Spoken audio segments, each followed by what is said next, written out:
There are certain facts that just seem too insane to be true, like this one. The United States dropped twice as many bombs on Vietnam than they dropped anywhere in World War II. This relentless bombing campaign was part of a violent clash between the Communist North and capitalist South. But then, this happened. A North Vietnamese tank broke the gate at the president's palace in Saigon. The victorious communists who forced the city's surrender said the capital of South Vietnam will be known as Ho Chi Minh City. On April 30, 1975, Northern forces captured the capital, ending 2 decades of bloody conflict. But 50 years later, bombs are still exploding. Abandoned explosives have caused 100,000 casualties since the end of the war, and large parts of Vietnam remain contaminated. So, how do you get rid of these deadly explosives? And will Vietnam ever escape the legacy of war? These women have a vital mission. Every bomb found is a life saved. Millions of bombs were dropped during the war, but some of them never detonated. They were swallowed by the jungle or buried underground, just waiting for an unsuspecting victim. We're working mainly to clear cluster munitions, so they are sort of small tennis ball size. We find other items as we're going, so grenades, projectiles. We found 2 large aircraft bombs in Quang Binh just last week. That's Sarah Goring from the Mine Advisory Group. They work in areas like the Quang Tri province, where 81% of the land is contaminated. Risk education is key, but they also work with local communities to coordinate clearance efforts. We're trying to clear the priority areas, so where people are working, where people are living. We found 2 large aircraft bombs in Quang Binh just last week, one that was underneath a bridge construction and one on the beach. Some explosives are sent to regional depots for disposal. Others are so unstable, they have to be detonated on site.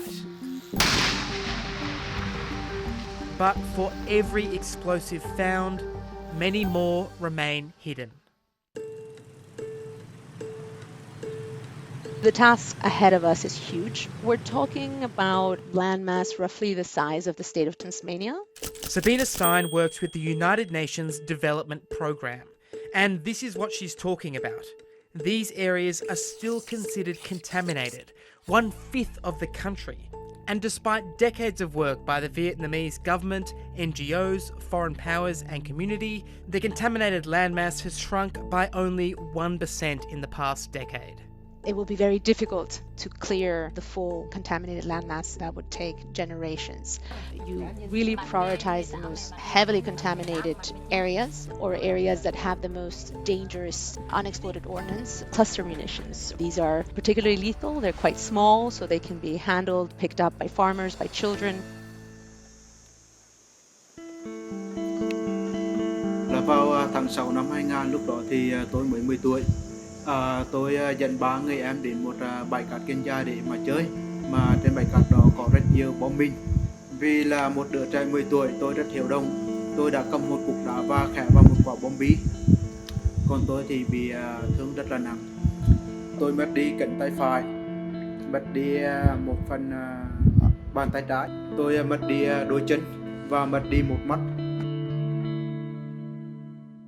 Doctors expected Lai would also perish, but Lai survived. And he now shares his story at the Mine Action Visitor Centre, ensuring students don't make the same mistakes. It's run by humanitarian group Project Renew, and it's one of many risk education programs that have helped prevent deaths. Những quả bom của mình còn sót lại trong cuộc chiến tranh thời gian trước vẫn đang đe dọa cuộc sống của họ. Điều đó là một điều rất là tồi tệ.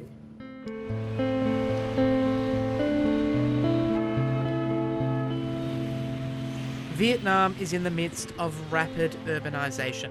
Massive infrastructure projects are improving lives across the nation. But the rural communities most affected by the war are not seeing the same benefits. It's quite common that major infrastructure projects such as bridge, dams, roads, that these projects are delayed because unexploded ordnance are found, and this has impacted efforts at poverty reduction. Farmers continue often to use land even though they know it's dangerous, but this is a result of land scarcity and simply the need to access fertile lands. It always amazes me how resilient people are here. They are so positive and so about moving forward and making the best of a situation. The 50-year anniversary of the end of the war is a very strong reminder of the multi-generational effects of such devastating aerial bombing campaigns. Iraq, Syria, occupied Palestinian territories, Ukraine, these are all countries that are going to face very similar challenges.